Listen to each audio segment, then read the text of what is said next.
बिस्मिल्लाहिर्रहमानिर्रहीम। अस्सलाम वालेकुम। हम स्केड्यूलिंग एल्गोरिथम्स पढ़ रहे हैं और इसमें जो है हमने एक एल्गोरिथम जो है फीफो भी बोल सकते हैं और उसको और उसका ज़्यादा बेहतर नाम है FCFS, first come first serve. तो वो हमने जो है कर लिया है और अब जो है हम आज अपना दूसरा एल्गोरिथम पढ़ेंगे जिसका नाम है एसजेएफ, शॉर्टेस्ट जॉब फर्स्ट। ठीक है, अब नाम से भी जाहिर है कि वो काम सबसे पहले करेंगे, वो जॉब, वो प्रोसेस सबसे पहले चलाएंगे जिसका बर्स्ट टाइम सबसे शॉर्ट है। ठीक है, जो सबसे छोटा काम है उसको सबसे पहले करें और जो सबसे लेंथीएस्ट है उसको आखिर में करें। ठीक है, सो इसमें भी वही दो स्कीम्स हैं जैसे कि पहले बात हुई थी कि एक नॉन प्रिएम्प्टिव अप्रोच होती है और एक होती है preemptive approach. So non preemptive approach में तो यही होता है कि once the processor is given to the process, it can not be preempted until it completes its CPU burst. ठीक है, तो हम एक प्रोसेस को जब प्रोसेसर दे देते हैं तो फिर उसको हटा नहीं सकते प्रोसेसर से जब तक वो खुद ना हटे, जब तक वो कंप्लीट ना हो जाए, समथिंग लाइक दैट। ठीक है, तो इसको नॉन प्रिएम्प्टिव अप्रोच कहते हैं। प्रिएम्प्टिव में ये है कि if a new process arrives with the CPU burst length less than the remaining time of current executing process, then preempt। ठीक है, शॉर्टेस्ट जॉब है। देखिए, प्रीवियस केस में तो हमारे पास एफ सी एफ एस था ना, फर्स्ट कम फर्स्ट सर्व, जो सबसे पहले आया चाहे वो लेंथीएस्ट भी है उसको हम चला देते थे। लेकिन यहाँ भी ये है कि यहाँ पे हमें हर वक्त चेक करना होगा, इस प्रिएम्प्टिव अप्रोच की बात कर रहा हूँ, इसमें हर वक्त चेक करना होगा कि कहीं हमारे पास कोई ऐसा प्रोसेस तो नहीं आ गया कि जिसकी जो बर्स्ट टाइम है वो कम है करंट प्रोसेस से। ठीक है, तो हम दोनों वर्जन करेंगे। खैर है, अभी अगर इसका आपको इतना आइडिया नहीं हो रहा प्रिएम्प्टिव का कि ये एग्जैक्टली क्या है, तो जब हम एग्जाम्पल करेंगे तो आपको अच्छे से समझ आ जाएगी। खैर, ठीक है, तो स्टार्ट हम करेंगे नॉन प्रिएम्प्टिव अप्रोच से जो कि सिंपल है। तो ये हमारे पास एक एग्जाम्पल है जिसमें हमारे पास चार प्रोसेसेस हैं और उनके बर्स्ट टाइम गिवन है। ठीक है, P1 को 6 जो है ये यूनिट्स मिली सेकेंड है। ठीक है, यहाँ पे लिखा होगा नॉर्मली। सो P1 6 मिली सेकेंड ले रहा है, P2 8 मिली सेकेंड उसको चाहिए, P3 को 7 और P4 को 3 मिली सेकेंड। अच्छा, अब हमने क्या करना है कि हमने चलाना है नॉन प्रिएम्प्टिव एसजेएफ अप्रोच, है ना। तो हमने क्या करना है कि इन सब में सबसे शॉर्टेस्ट प्रोसेस को देखना है। तो सीधी सीधी बात है कि सबसे शॉर्टेस्ट जो प्रोसेस है वो हमारे पास यहाँ पे P4 है। तो हम क्या करेंगे कि सबसे पहले P4 को चला देंगे। कितनी देर के लिए चलाएंगे? जितनी देर का उसका बर्स्ट टाइम है, मतलब this is a non preemptive approach ना, हम रोक नहीं सकते उसको। सो उसको हम चला लेंगे। अच्छा, फिर 0 से 3 तक हमारे पास P4 चल गया। फिर उसके बाद इन P4 तो चल गया, ठीक है, दैट्स इट, डन हो गया। अब हमारे पास P1 P2 और P3 में शॉर्टेस्ट कौन सा है? सो हमारे पास P1 शॉर्टेस्ट है इनमें कंपैरेटिवली। सो हम P1 को चलाएंगे तो 3 से 9 तक हम आ जाएंगे। ठीक है, क्योंकि 6 है इसका, तो 3 से 4 5 6 7 8 9। अच्छा, उसके बाद P2 और P3 में कंपैरिजन करेंगे। तो जब इनका कंपैरिजन करेंगे तो उसमें P3 जो है वो शॉर्टेस्ट है, तो 9 से 16 तक हो जाएगा, 7। और फिर लास्ट हमारे पास P2 का है तो वो 16 से 24। अच्छा, यहाँ पे एक क्वेश्चन आ सकता है कि sir in case of a tie क्या होगा? ठीक है, अगर टाई पड़ जाता है, मिसाल के तौर पे P2 और P3 दोनों का टाइम जो है 7 है या 8 है, मतलब कुछ भी इक्वल है, तो उसमें जो है फिर आप इंडेक्स देखेंगे। ठीक है, इंडेक्स की वैल्यू, अब ये 1 2 3 4 जो लिखा है ना, ये बेसिकली इंडेक्स है। ठीक है, तो हम बेसिकली क्या करते हैं कि जब टाइप पड़ जाता है तो हम ये देखते हैं कि कौन पहले आया था। अब यहाँ पे हमने ये एज्यूम किया है कि सारे प्रोसेसेस जीरो टाइम पर आए हैं। ठीक है, तो मीन्स कि पहले तो कोई नहीं आया, बस सारे जीरो पर ही आए। लेकिन क्योंकि हमने इन सबको फिर एक एक इंडेक्स भी दे दिया है, ठीक है, जिस तरह मैंने लास्ट टाइम कहा था कि 3 प्रोसेसेस हैं वो आए जीरो टाइम पर ही हैं, लेकिन स्टिल ये है कि वो नेग्लिजिबल डिफरेंस से आए। ठीक है, एक एंटर हुआ है मिसाल, फिर एकदम दूसरा है, फिर एकदम तीसरा है, सो वी कैन से कि टाइम जीरो ही है, ऑलमोस्ट नेग्लिजिबल जो है डिले है तीनों में।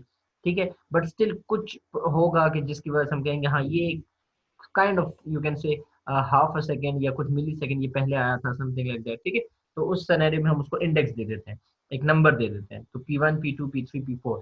तो मैं ये बात कर रहा हूँ कि अगर टाई पड़ जाता है P2 और P3 का या किसी का भी, तो हम इंडेक्स पे जाएंगे। और इंडेक्स मिसाल P2 P3 का टाई पड़ गया है, तो P2 क्योंकि उसका इंडेक्स पहला है, वो पहले आया है, तो P2 को हम चलाएंगे इन दैट सिनेरियो। ठीक है, अच्छा, ये हमारे पास जो है गैंट चार्ट कंप्लीट हो गया। अब आपने सिर्फ क्या करना है कि इनका एवरेज वेटिंग टाइम निकालना है। तो अगर हम सबसे पहले P4 का वेटिंग टाइम निकालें यहाँ पे, P4 का कितना वेटिंग टाइम है, 0, क्योंकि P4 0 पर आया और 0 पे चल गया तो उसका वेटिंग टाइम यहाँ पे हमने 0 लिख दिया। अच्छा, P1 का वेटिंग टाइम कितना है, 3 है, क्योंकि 0 से 3 तक P1 वेट कर रहा था जब P4 रन हो रहा था। सो P1 ने कितना वेट किया जी, 3 मिली सेकेंड, तो 3 हमने लिख दिया। फिर P3 का वेटिंग टाइम हमारे पास 9 है, तो वो हमने लिख दिया। और फिर P2 का वेटिंग टाइम जो सबसे आखिर में चला था वो 16 टाइम यूनिट पे चला था, तो 16। इन सबको ऐड करेंगे, divided by total number of processes, average निकालनी है, तो हमारे पास 7 मिली सेकेंड आ जाएगा। अच्छा, अब अगर इसी एग्जांपल को हम करें, what would be the average waiting time if FCFS scheduling was used. ठीक है, इन्हीं वैल्यूज को अब आपने एफसीएफएस के लिए करना है। तो ये इसका यही है कि आप लोग यहाँ पे इस लेक्चर को पॉज करें, ठीक है, और आगे मत जाएं, और इसको इसी वक्त पेजेस पे जो है एफसीएफएस की स्केड्यूलिंग के मुताबिक, ठीक है। एफसीएफएस में क्या होता है कि जो पहले आया होता है, P1 पहले आया, फिर P2 आया, फिर P3 आया, फिर P4 आया। इस तरीके से इस प्रोग्राम को इस एग्जाम्पल को करें, और फिर जो है इन दोनों का कंपैरिजन। ये प्रीवियस केस में एसजीएफ हमने यूज किया है, इसमें 7 मिली सेकेंड आंसर आ रहा है। आप इसका आंसर कैलकुलेट करें इस वाले का, और चेक करें कि क्या रिजल्ट है, और फिर दोनों में थोड़ा सा सोचें, और फिर उसके बाद मेरे लेक्चर को कंटिन्यू करें। अच्छा, होपफुली आप लोगों ने वो एग्जांपल कर ली होगी और कंपैरिजन कर लिया होगा, फिर आप लोग आगे बढ़े होंगे।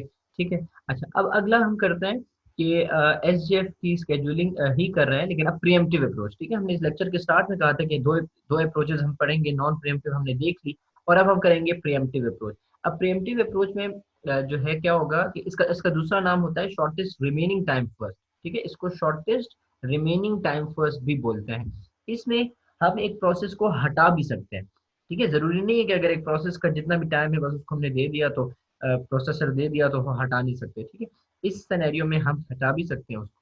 ठीक है।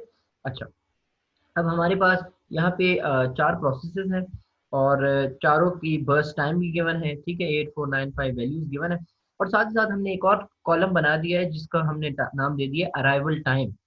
अभी तक हमने जितनी एग्जांपल्स की थी हम ये कह रहे थे कि अराइवल टाइम 0 है। ठीक है, सारे प्रोसेसेस बस निग्लिजिबल डिफरेंस से आए हैं, बस सब 0 पर आए हैं, लेकिन अब ऐसा नहीं है। अब आप देखें कि P1 जो है वो 0 पर आया है, P2 जो है वो 1 टाइम यूनिट पर आया है। ठीक है, P3 जो है वो 2 मिली सेकेंड्स कह लें, या टाइम यूनिट जो भी गिवन होगा। ठीक है, it can be milliseconds, it can be nanoseconds, कुछ भी हो सकता है। और P4 जो है वो हमारे पास 3 टाइम यूनिट पर आया है। तो अब सबसे पहले जब हम स्टार्ट करेंगे और गैंट चार्ट को ड्रॉ करेंगे, तो इनिशियली आप ये देखेंगे कि टाइम 0 पे कितने प्रोसेसेस मौजूद हैं। तो टाइम 0 पे हमारे पास सिर्फ एक ही प्रोसेस मौजूद है जिसका नाम है P1। ये जो P2 3 और 4 हैं ये तो अभी आए ही नहीं है ना। ठीक है, तो टाइम 0 पे कितने प्रोसेसेस मौजूद हैं, एक ही है। और हम कौन सा एल्गोरिथम कर रहे हैं, हम कर रहे हैं एसजेएफ। तो एक ही है और उसी में शॉर्टेज देखना है, मतलब बस उसी को चलाना है इन अदर वर्ड्स। ठीक है, तो P1 चल जाएगा, लेकिन इस बार याद रहे कि 8 मिली सेकेंड्स के लिए या 8 टाइम यूनिट जो भी है उसके लिए नहीं चलेगा, वो एक सिर्फ यूनिट के लिए चलेगा। ठीक है, आपने हर टाइम यूनिट पे चेक करना है इस बार। तो एक दफा जब वो चल गया, अब उसका रिमेनिंग टाइम क्या हो गया, 7 हो गया। P1 का रिमेनिंग टाइम, जो हम यहाँ पे कह रहे थे कि शॉर्टेस्ट रिमेनिंग टाइम, तो बेसिकली 8 था ना उसका टोटल टाइम, लेकिन 0 से 1 तक वो चल गया, तो अब उसका रिमेनिंग टाइम हो गया 7। अच्छा, अब हम देख रहे हैं कि क्या हमारे पास 1 टाइम यूनिट पे, जब हम 1 पे पहुंच गए, तो क्या कोई नया प्रोसेस तो नहीं अराइव कर गया। तो बिल्कुल अराइव कर गया यहाँ पे, और उसका नाम है P2। अब हम इन दोनों में कंपैरिजन करेंगे, जो शॉर्टेस्ट होगा उसको चलाएंगे। अब इस सिनेरियो में P2 का बर्स्ट टाइम है 4, और P1 का बर्स्ट टाइम है 7। तो 7 और 4 में अगर हम कंपैरिजन करें, तो जाहिर है 4 इज शॉर्ट।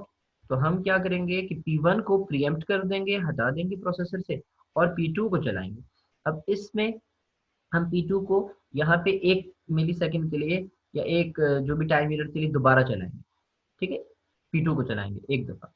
तो जब यहाँ पे हम आ जाएंगे, यहाँ पे इमेजिन करेंगे यहाँ पे 2 है। ठीक है, अब ये व्हाइट बोर्ड जरा नहीं है तो मुझे जरा सी इसमें प्रॉब्लम हो रही है, ठीक है, एक्सप्लेन करने में, लेकिन स्टिल ये कि इतना कोई मुश्किल नहीं है, आप लोग देख लेंगे, मैं समझ आ जाएगी। तो इफ यू कैन इमेजिन कि यहाँ पे 2 है। ठीक है, तो ये 2 पे हम अब वेट करेंगे, 2 पे देखेंगे कोई नया प्रोसेस तो नहीं आया। तो 2 पे हमारे पास जो है एक नया प्रोसेस आ गया है, और उसका नाम है P3। और हम अब इन तीनों प्रोसेसेस में, अब हमारे पास 3 प्रोसेसेस अवेलेबल है, तो तीनों में कंपैरिजन करेंगे। इसका रिमेनिंग, इसका टोटल टाइम बस टाइम जो भी है वो 9 है, इसका रिमेनिंग टाइम अब 3 हो चुका होगा, ठीक है, और इसका 7। तो अभी भी शॉर्टेस्ट हमारे पास P2 ही है, तो हम P2 को चलने देंगे। तो हम 3 पर आ जाएंगे। जब हम 3 पर आ जाएंगे तो दोबारा चेक करेंगे, तो 3 पे हमारे पास P4 आ गया और उसका टाइम है 5। ठीक है, आप इसको प्रैक्टिकली पेज पे करेंगे ना, तो आपको ज़्यादा अच्छी से समझ आएगी। इसको प्रैक्टिकली पेज पे बनाते जाए साथ साथ, जैसे जैसे मैं कह रहा हूँ, तो आपको जो है ज़्यादा बेहतर तरीके से समझ आएगी। तो यहाँ पे P2 का जो मैं कह रहा हूँ, तो यहाँ पे 2 लिख दें अपने पेज पे, ठीक है, जरा इसको वर्किंग करें, थोड़ा सा इसको प्रैक्टिकल तरीके से करें। और फिर यहाँ पे 3 हो जाएगा। तो 3 पे हम देखेंगे कि शॉर्टेस्ट कौन सा है।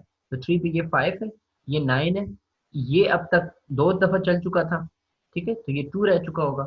और ये वाला था ही 7, एक ये जो इनिशियली चला था, तो अब 7 है। सो P2 जो है हमारे पास वो अभी भी शॉर्टेस्ट है, तो हम P2 को चलने देंगे। ठीक है, इन केस अगर हमारे पास कोई ऐसा प्रोसेस आ जाता कि जो जिसका बर्स्ट टाइम कम होता, तो फिर हम उसको चलाते। तो अच्छा, P2 जो है हमारे पास यहाँ पे 5 पे कंप्लीट हो जाएगा। जब P2 5 पे कंप्लीट हो जाएगा, तो आप पेज पे इधर ऐसे एक टिक लगा सकते हैं कि ये P2 जो है ये कंप्लीट हो गया। ठीक है, अच्छा, अब जो है हमारे पास क्या है कि P4, अच्छा, इन सब में शॉर्टेस्ट अब देखना है। ठीक है, P2 कंप्लीट हो चुका है। अब P1 का टाइम कितना है? 7। ठीक है, 7 मैं क्यों बार बार बोल रहा हूँ कि ये 8 था इनिशियली, लेकिन ये इधर 1 मिली सेकंड चल चुका है। अच्छा, अब 7 है इसका टाइम। P3 का 9 है और P4 का 5 है। तो इस सिचुएशन में हम P4 को चलाएंगे। तो P4 को अब हम चलाएंगे। अच्छा, अब हर मिली सेकंड पे या हर टाइम यूनिट पे देखने की अब इसलिए ज़रूरत नहीं है कि अब हमें पता है कि इस टेबल में और कोई नया प्रोसेस नहीं आ रहा। ठीक है, आपके सामने है कि बस P4 तक ही है, 5 6 7 कोई प्रोसेसेस नहीं आ रहे हमारे पास। तो अब हर मिली सेकंड पे देखने की कोई ज़रूरत नहीं है। लेकिन जब हम यहाँ पे थे, जब हम ये एग्जीक्यूट कर रहे थे, तो इसमें हमें हर मिली सेकंड पे या हर टाइम यूनिट पे देखना इसलिए ज़रूरी था कि उस टाइम पे हो सकता है कि कोई नया प्रोसेस आ जाए जिसका बर्स्ट टाइम कम हो करंट प्रोसेस से, P2 से। तो उस सूरत में हम P2 को प्रिएम्प्ट करेंगे, रोकेंगे और P3 या P4 को चला देंगे। ठीक है, अब यहाँ पे P4 जो है वो 5 है, तो ठीक है, 5 से 10 तक चल जाएगा। अब ये सिंपल हो गई है एग्जाम्पल। फिर उसके बाद हमारे पास P1 और P3 रह जाएंगे। इनमें शॉर्टेस्ट हमारे पास P1 है, तो P1 को हम चलाएंगे 10 से 17 तक, और फिर हम P3 को चलाएंगे 17 से 26 तक। तो ये हमारे पास गैर चार्ट कंप्लीट हो गया। अब इसका जो वेटिंग टाइम है वो हम निकालते हैं। ठीक है, तो अच्छा, अगर हम इधर ही करें, मिसाल के तौर पे आप P2 का वेटिंग टाइम पहले निकाल लें मिसाल। ठीक है, P2 कब आया था? 1 अराइवल टाइम था उसका, वो आया था 1 टाइम यूनिट पे। और चला कब? चला भी 1 पे। ठीक है, वो 1 टाइम यूनिट पर आया, 1 टाइम यूनिट पे चल गया, तो उसने कोई वेट नहीं किया। और फिर और फिर उसको हमने कहीं भी जो है प्रीएम्प्ट भी नहीं किया, उसको कहीं हमने रोका भी नहीं। तो P2 का वेटिंग टाइम बेसिकली हो जाएगा 0। तो ये आप देख सकते हैं, एवरेज वेटिंग टाइम इज, ये P1 का है, इसको डिस्कस करते हैं। ये P2 का है। तो बेसिकली वो कह रहे हैं 1 - 1, अराइवल टाइम 1, और जब वो चला स्टार्टिंग टाइम उसका वो भी 1, तो दैट इज 0। अच्छा, फिर हमारे पास है मिसाल के तौर पे हम देखना चाहते हैं P4 का चले। P4 आया था 3 टाइम यूनिट पे और चला कब? 5 पे। सही, आया 3 पे, मतलब यहाँ पे आ चुका था। इमेजिन करें ये 3 है, ठीक है, दिस एरिया इज 3, आप ये कह सकते हैं। तो 3 पे P4 मौजूद था, लेकिन वो इसलिए नहीं चल रहा था कि उस टाइम पे P2 हमारा एग्जीक्यूट हो रहा था। तो P4 ने कितना वेट किया? 2, आया 3 पे, चला 5 पे, ये देख सकते हैं, ये P4 का है। ठीक है, 5 - 3 वो लोग कर रहे हैं, तो बेसिकली 2 बन रहा है। अच्छा, फिर हम अगर P3 का देखें, तो P3 आया 2 पे। ठीक है, यहाँ पे आप समझ सकते हैं, मिसाल समझे ये 2 है, तो यहाँ पे इमेजिन करें कि P3 आ चुका था। लेकिन फिर आप देखें P3 चला कब? जब टाइम हो रहा था 17। इट मीन्स के 17 - 2। ठीक है, 2 पे आ चुका था, 17 पे चला, तो 15 हो गया ये। 17 - 2 ये आपका हो गया P3 का। ठीक है, तो हमने P2 P3 P4 तीनों देख लिए। पहला जो हमारा है P1, अब उसको हम देखते हैं। P1 आया 0 पे और चला भी 0 पे, तो आप कह सकते हैं वेटिंग टाइम इज 0। ठीक है, इनिशियली तो इसने कोई वेट नहीं किया ना, 0 पर ही आया था और 0 पे ही चल गया। लेकिन प्रॉब्लम क्या हुई थी कि हमने इसको 1 पे रोक दिया था P1 को, क्योंकि P2 जो है वो शॉर्टेस्ट था। तो हमने P2 को चलाया, फिर हमने P4 को चलाया इवन, फिर कहीं जाके बेचारे P1 की बारी आई। तो अब आप देख सकते हैं कि P1 ने शुरू में तो कोई वेट नहीं किया, 0 पर आया, 0 पे रन हो गया। ठीक है।